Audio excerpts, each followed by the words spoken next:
Dear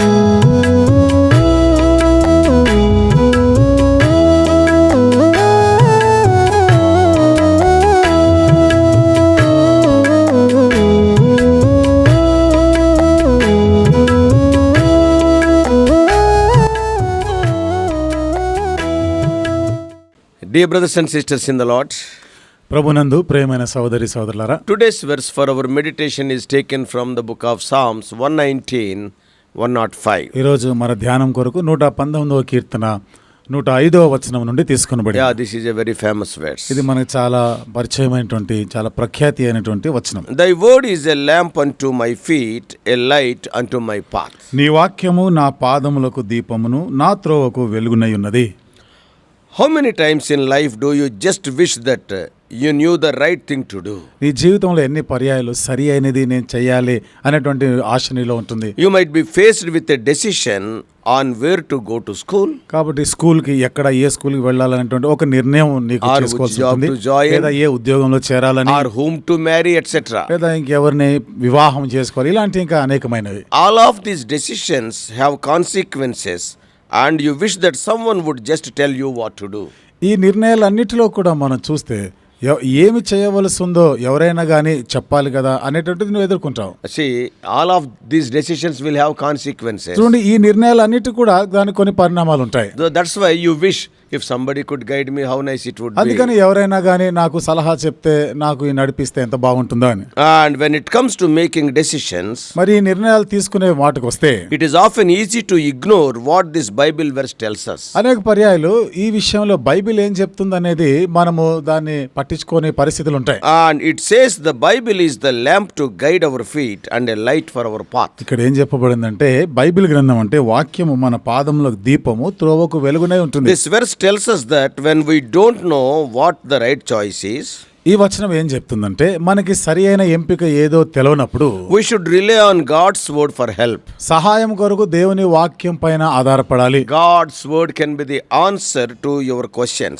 దేవుని వాక్యం నీ ప్రశ్నలకి జవాబిచ్చేదిగా. It can be the light to show you which path to take. ఏ మార్గంలో నువ్వు వెళ్ళాల్సిందో నీకు దారి వెలుగు చూపించేదిగా. The key is to spend time in God's word and get to know what God says. మూలం ఏమిటిదంటే, దేవుడు ఏం చెప్తున్నాడో అది వినడానికి ప్రార్థనలో వాక్యంపై సమయాన్ని గడపాలి. God's word will bring light and help you make the right decision. దేవుని వాక్యము వెలుగు చూపిస్తుంది, సరైన నిర్ణయం చేసుకునేలాగా నీకు సహాయపడుతుంది. If you spend time reading the Bible and getting to know Jesus, Bible చదవడానికి సమయాన్ని వెచ్చించి యేసు ప్రభువును తెలుసుకోవాలనేటువంటి ఆశ నీకుంటే, we find that often the decision we are to make seems much clearer.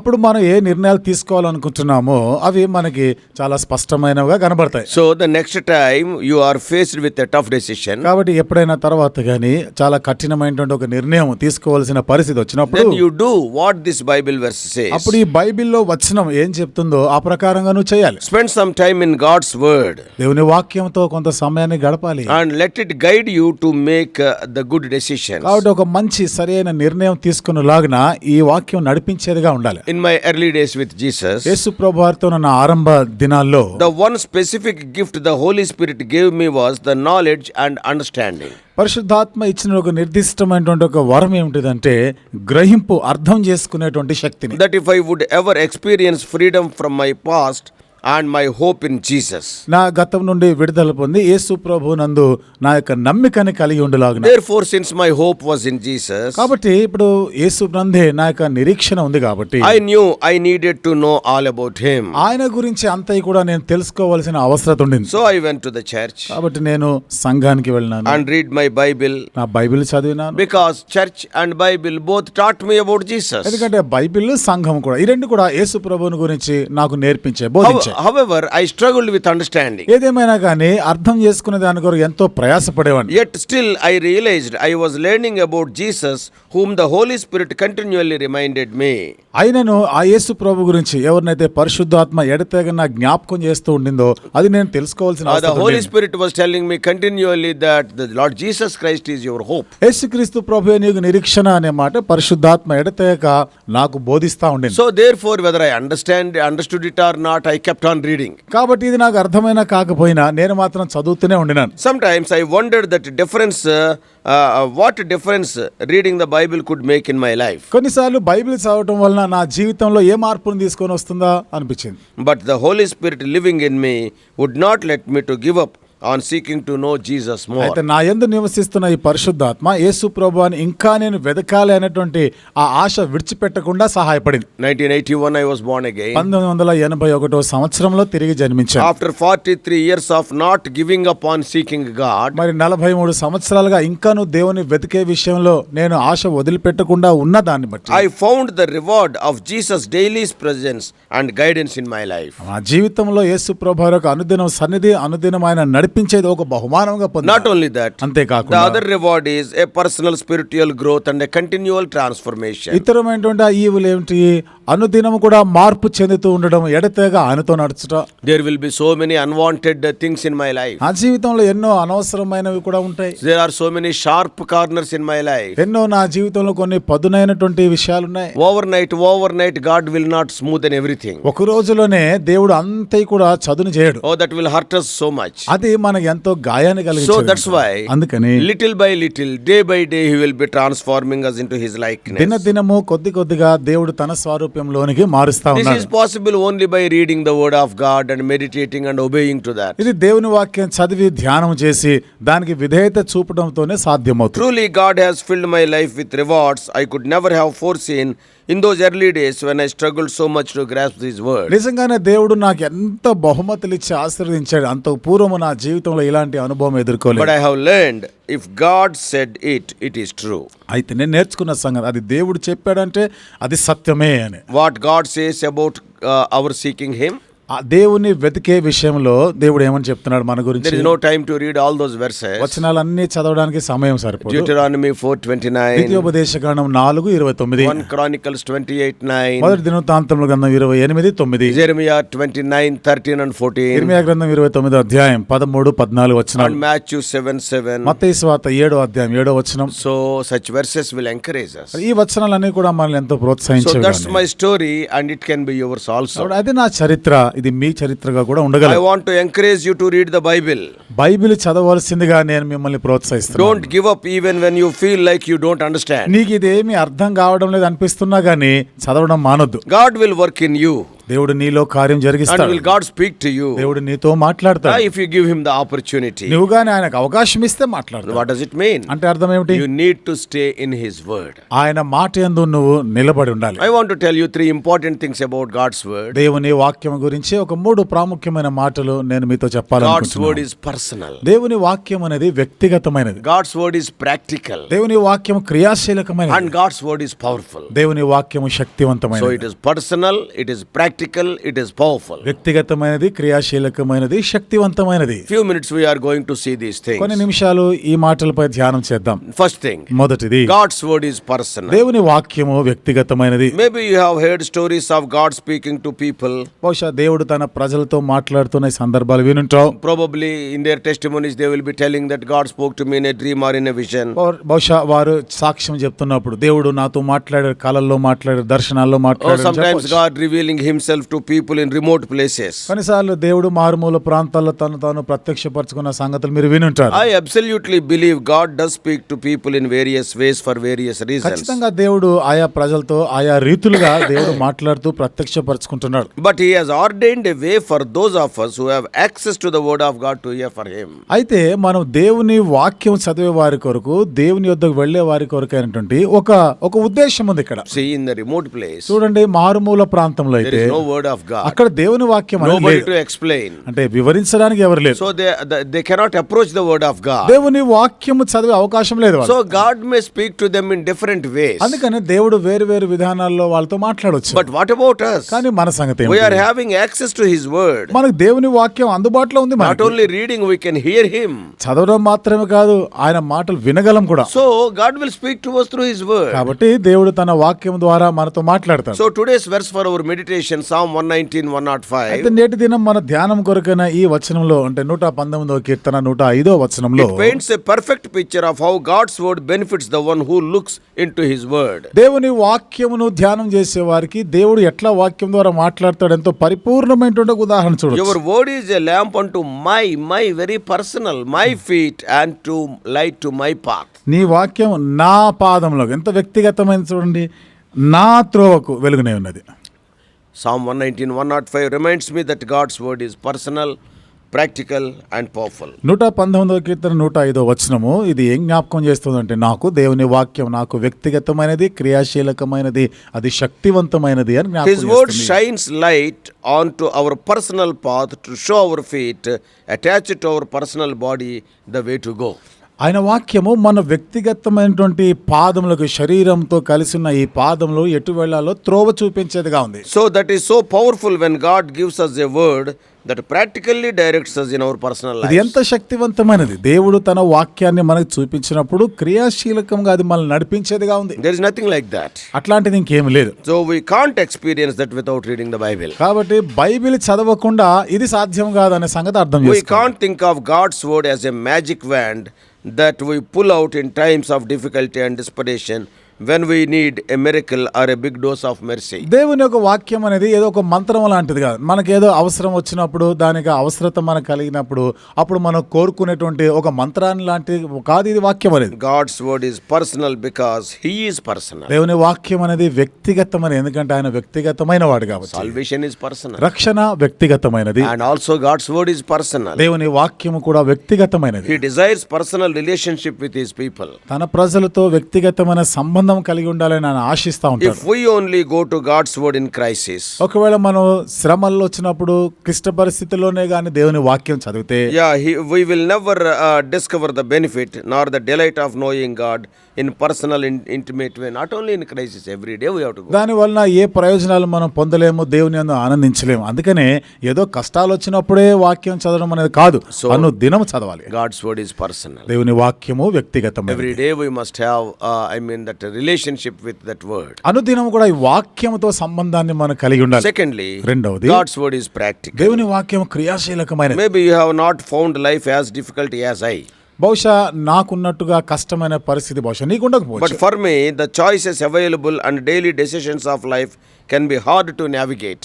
నాకైతే ఈ పరిస్థితులు మరి తెలుసుకునే దానికి నడిపించుకునే దాని కొరకై నడుపుదల కొరకై పరిస్థితులు నాకు కష్టంగా అనిపించవచ్చు. Which decision I have to take, it was very difficult for me. ఏ నిర్ణయం తీసుకోవాలి అనే విషయానికి వస్తే అది నాకు చాలా కష్టమై ఉండొచ్చు. Life seems to require more than I have to make the best of my life. కాబట్టి జీవితంలో నా జీవితానికి నేను ఏది మంచిదో కోరుకుంటున్నానో దానికన్నా ఇంకెక్కువైనది అవసరం ఉంటుంది. In my own, నా సొంత జీవితంలో I struggle to figure out all the details of whens and wheres and hows and whats of life. కాబట్టి నా జీవితంలో ఏది ఎక్కడ ఎట్లా జరుగుతుంది ఇవన్నీ కూడా నాకు తెలియవలసిన అవసరం ఉంది. I need God's guidance in my life practically. కాబట్టి నా జీవితంలో దేవుని యొక్క నడిపింపు ఎంతో క్రియాపూర్వకమైనదిగా ఉండవలసిన In అవసరం Psalm ఉంది. 119, 105, 119వ కీర్తన 105వ వచనంలో the Hebrew word for path means navigable path. That is the way we can go. త్రోవ అనే మాటకి ఆ హెబ్రీ మాటలు ఏమనుందంటే నిన్ను అది దారి చూపించేదిగా నడిపించేదిగా ఉంది అని. In other words, మరొక మాటలు చెప్పాలి, God's word makes our paths navigable.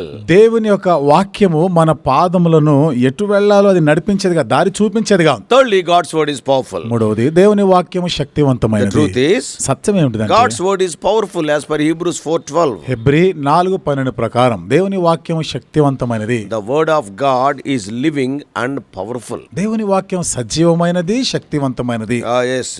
If you want to know extra verses, there are more than 100 places in the Bible explaining this truth is written. ఇంకా అదనమైనటువంటి వచనాలు కానీ మీరు తెలుసుకోవాలంటే ఈ సత్యాన్ని వివరించే వందలాది వచనాలు వాక్యంలో ఇంకా ఉన్నాయి. Also, let me point you to the most treasured Bible verse regarding the power of God's word. అంతేకాకుండా దేవుని వాక్యం ఎంతో శక్తివంతమైనది అని చెప్పడానికి ఎంతో ఐశ్వర్యమైనటువంటి దేవుని వాక్యంలో ఉన్నాయి. In Isaiah 55:11, యెషయా గ్రంథం 55:11లో what is written there? ఏమనుంది ఇక్కడ? So shall my word be that goes forth from my mouth, it shall not return to me void, but it shall accomplish what I please, and it shall prosper the thing for which I sent it. ఇక్కడ చూడండి, అలాగే నా 55:11. నోట నుండి వచ్చు వచనము నుండును నిష్ఫలముగా నా యొద్దకు మరలక అది నాకు అనుకూలమైన దాన్ని నెరవేర్చును, నేను పంపిన కార్యమును సఫలం చేయును.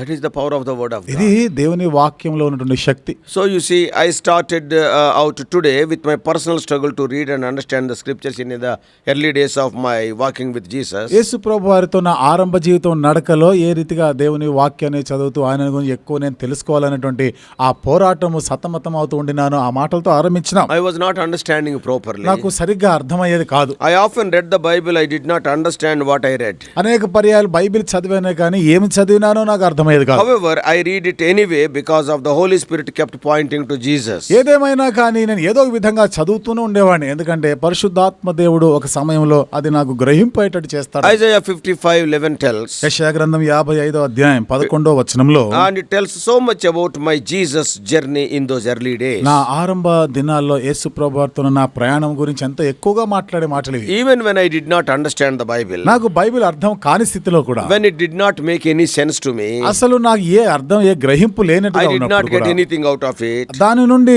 నాకు ఏ మేలు కలగనప్పుడు, yet his word still worked. అయినను ఆయన మాట ఆయన వాక్యము నాలో కార్యం It జరిగించి. is something like a tablet. ఇది ఒక మాత్ర లాంటి మందు When మాత్రం. you take a tablet for your disease, నీ రోగం కొరకు ఒక మాత్ర you may వేసుకున్నప్పుడు not understand what is the composition of it. ఆ మందు అందులో ఈ మిశ్రమం ఏమేమి మిశ్రమం ఉందో నీకు అర్థం You are an కాకపోవచ్చు. uneducated person నీకేం చదువు లేదు, and you do not know anything about the tablets. ఆ టాబ్లెట్ గురించి నీకు ఏమి తెలియదు. But when you take it, కానీ నువ్వు ఆ టాబ్లెట్ ఆ మాత్ర మింగినప్పుడు whether you understand it or not, it will work in your దాని life. గురించి నీకు అర్థమైనా కాకపోయినా నీ రోగం బాగవుతుంది. The disease will be cured. కాబట్టి ఇక్కడ నీ రోగం బాగైపోతుంది. So even when I did not understand or get anything out of my reading, నేను చదువుతుండగా నాకు ఏమి అర్థం కాకపోయినా దానివల్ల నేను ఏ ప్రయోజనం his పొందకపోయినట్టు word still worked in my life. ఆయన వాక్యం నా జీవితంలో పని జరిగించి, I read my Bible many years without real and significant understanding. సరి అయినటువంటి ఒక గ్రహింపు లేకుండా దాని గురించి ఒక ప్రాముఖ్యత లేకుండా ఎన్ని సంవత్సరాలు నేను బైబిల్ చదివాను. But God changed me from the inside out even when I did not understand his word. అయితే ఆయన వాక్యం నాకు అర్థం కాకపోయినా దేవుడు నా లోపల మార్పు తెచ్చినాడు, నా బయట బాహ్య జీవితంలో కూడా మార్పు In తెచ్చినాడు. these 43 years of repented life, మరి మారు మనసు పొందినటువంటి 43 సంవత్సరాల ఈ జీవితం I have learned that the work and the power of God's word is not dependent on my understanding. దేవుని యొక్క వాక్యం యొక్క ఆ శక్తి అనేది ఏదో నాకు అర్థమైందా లేదా అనే దానిపైన ఆధారపడి The ఉండేది కాదు. work and power of God's word is dependent upon the work and the power of God's word. దేవుని వాక్యం యొక్క కార్యము శక్తి అనేది ఆయన పైన ఆయన వాక్యము ఆయన శక్తి పైన ఆధారపడినప్పుడు అది There is power కార్యం in the జరిగించు. word. వాక్యములో శక్తి ఉంది. Whether you understand, just like the tablet. ఇది కూడా నీకు ఒక టాబ్లెట్ లాంటిదే. There is power in the tablet. ఆ టాబ్లెట్ లో శక్తి ఉంది. Its working will not depend on your understanding. నీకు అర్థమైందా లేదా అనే దానిని బట్టి ఆ మాత్ర పనిచేయడం కాదు. There is power in that tablet, that power will work. ఆ టాబ్లెట్ లో ఒక శక్తి ఉంది, సామర్థ్యం ఉంది, అది నీలో పని జరిగిస్తా So dear ఉంటుంది. brothers and sisters, కాబట్టి ప్రియమైన సహోదరి I say సహోదరులారా, to you with love and encouragement, నేను ఎంతో ప్రేమతో మిమ్మల్ని ప్రోత్సహిస్తూ చెప్తున్నాను. if you struggle with understanding the Bible when you read it, Bible చదువుతున్నప్పుడు అర్థం చేసుకున్న దాని కొరకై నువ్వు ఎంతో సతమతం అవుతా ఉంటే read it anyway, ఏదేమైనా మరలా చదువుతానే ఉండు. because God's word works. ఎందుకంటే దేవుని వాక్యము కార్యరూపం దాలుస్తుంది. His word brings about transformation in us no matter what, based on the power of his word. ఆయన వాక్యం మనలో మార్పుని కలగజేస్తుంది. దానిలో ఉన్నటువంటి శక్తి నీకు అర్థమైనా కాకపోయినా నీకు మార్పు తెస్తుంది. So before I close, కాబట్టి నేను ముగించే ముందు my personal encouragement to keep reading the Bible. నేను వ్యక్తిగతంగా ప్రోత్సహించేది బైబిల్ ఎడతెగ చదువుతూ ఉండండి. I shared this struggle in my journey to those who also struggle to read and understand God's word. నా యాత్రలో ఈ పోరాటాన్ని ఎవరైతే వారి జీవితంలో కూడా వాక్యం చదివి అర్థం చేసుకోవడానికి కష్టపడుతున్నారో నేను వాళ్ళతో పంచుకుంటున్నాను. So through my own personal నా experience, వ్యక్తిగతమైన అనుభవాన్ని బట్టి I చెప్తాను. am telling you, if you continue read the Bible, the understanding will come slowly. దేవుని వాక్యం ఎడతెగక నువ్వు చదువుతా ఉంటే నెమ్మది నెమ్మదిగా నీకు అది గ్రహింపు కలుగుతా As ఉంటుంది. I already told you, remember, God's word is not a magic wand, but it is a way that we have a relationship with God. నేను ముందుగా చెప్పినట్లుగా వాక్యం అనేది ఒక మంత్రం లాంటిది కాదు. నీకు దేవుని వాక్యంతో ఎంత సంబంధం ఉందో దానిపై ఆధారపడి ఉంటుంది. We have a relationship with God. దేవునితో మనకి సంబంధం ఉంటుంది. He will speak. ఆయన మాట్లాడతాడు. He will teach as we continue to seek Him to do so. ఎడతెగ మన ప్రభు ప్రభు ఆ రీతిగా కార్యం చేయాలని మనం ఆయనను వెతుకుతా ఉన్న కొలది ఆయన పని జరిగిస్తాడు. And when you experience God speaking to you personally, practically and powerfully, దేవుడు వ్యక్తిగతంగా నీతో మాట్లాడుతున్నటువంటి ఈ అనుభవం వ్యక్తిగతమైనదిగాను క్రియాశీలకమైనదిగా శక్తివంతమైనదిగాను అనుభవిస్తే then what God will do? అప్పుడు దేవుడు ఏం చేస్తాడు? God will rock this world and set you on fire for Him and His word, and as never before. అంతకు మునుపు ఎన్నడూ లేనట్లుగా దేవుడు ఈ వాక్యం ద్వారా నీలో అంతటి కార్యాన్ని ఆయన జరిగిస్తాడు. Finally, చివరిగా if you feel like you are on an unmarked path right now, ఒకవేళ ఇప్పుడు ప్రస్తుతము నీకు ఆ దారి తెలియని దిక్కుతోచని పరిస్థితిలో గానుంటే, with no signs to direct you, నిన్ను నడిపించడానికి కొరకు ఏ సూచనలు కనబడినప్పుడు, let me direct you back to God's word. మరలా దేవుని వాక్యం వైపుగా నేను మిమ్మల్ని నడిపించను. Wherever you are, నువ్వు ఎక్కడున్నా గానీ, whatever your story may be, కాబట్టి నీ చరిత్ర ఏమైనా కావచ్చు, however you may be feeling, నీ అనుభూతులు ఎట్లా ఉన్నా కానీ, keep reading the Bible and experience God. Bible చదువుతుండు దేవుని అనుభవిస్తా ఉండాలి. Experience God personally, practically and powerfully. దేవునిని వ్యక్తిగతంగా క్రియాశీలకంగా శక్తివంతమైన విధానంలో అనుభవించాలి. May God help you. దేవుడు నీకు సహాయం చేయనుగా. Shall we pray? ప్రార్థన చేసుకుందాం. Loving Heavenly Father, ప్రేమగల మా పరలోకపు తండ్రి, there is power in Thy word. నీ వాక్యములో శక్తి ఉంది. O Lord, we thank Thee for this word, which is a lamp unto our feet and a light unto our path. మా పాదములకు దీపము మా త్రోవకు వెలుగునై ఉన్న ఈ వాక్యమును బట్టి మీకు వందనం O చెల్లిస్తున్నాం. Lord, many of us, O Lord, even most of us, we cannot understand, మాలో చాలా మందికి ప్రభా ఇంకా నీ వాక్యం అర్థం కాదు. because it is written with the infinite wisdom of the Lord. ఎందుకంటే ప్రభా దేవుని యొక్క అనంతమైన జ్ఞానంతో రాయబడిన మాట. Our wisdom is foolishness in Thy sight. మాకున్న జ్ఞానం అయితే మీ దృష్టికి అది వెర్రితనం. But whether we understand it or not, O Lord, give us more burden to read the word of God. అయితే ప్రభా ఇది మాకు అర్థమైన కాకపోయినా దేవుని వాక్యంను మేము చదవాలనేటువంటి ఎక్కువగా చదువుతుండాలనే భారాన్ని ఇవ్వండి. And not only giving the burden, help us to read it. ఆ భారం ఇవ్వడం మాత్రమే కాకుండా చదవడానికి కూడా మాకు సహాయం చేయండి. And in the right time, it will show us the path and the way. సరి అయిన సమయంలో మాకు దారి చూపించేదిగా, మార్గం చూపించేదిగా ఉంటుంది. Oh Lord, we are so thankful because there is power in the word. ప్రభువా నీ వాక్యములో శక్తి ఉంది, అందుకే మీకు వందనాలు చెల్లిస్తాం. As we have seen, just like that tablet. ప్రభువా మేము ఇంతకు ముందే చూసుకున్నట్లుగా అది ఒక టాబ్లెట్ లాంటిది. Though we do not know anything about the tablet and its chemical composition. ప్రభువా టాబ్లెట్ గురించి, ప్రభువా అందులో ఉన్నటువంటి ఆ రసాయనటువంటి పదార్థాలు, ఆ మిశ్రమం మాకు ఏమీ అర్థం కాకపోయినా, Oh Lord, with faith, without understanding what is there in the tablet, when we take it, we will be benefited. ప్రభువా మరి ఆ టాబ్లెట్లో ఏముందో ఎరగక ప్రభువా నమ్మకంతో ప్రభువా టాబ్లెట్ వేసుకున్నప్పుడు మాకు మేలు జరుగుతా ఉంది. Help us to understand these truths. ప్రభువా ఈ సత్యాలు మేము అర్థం చేసుకునే దానికి Help us సహాయం to చేయండి. cling to the word of God. దేవుని వాక్యం హత్తుకుని ఉండలాగిన As సహాయం. David is writing in the very first psalm, day and night we may meditate Thy word. దావీదు మొదటి కీర్తనలో రాసినట్లుగా దివారాత్రము దేవుని యొక్క ధర్మశాస్త్రమును మేము ధ్యానించే వారంగా చేయండి. Speak to us more and more. మాతో ఇంకా అధికముగా మాట్లాడండి. Oh Lord, enable us to spend more time with the word even today. దేవా ఎక్కువ సమయము ఈ రోజు కూడా దేవుని వాక్యంతో మేము గడుపు వారంగా చేయండి. In Jesus' precious name we pray. యేసు ప్రభువారి అమూల్యమైన నామంలో ప్రార్థించి వేడుకుంటున్నాము తండ్రి.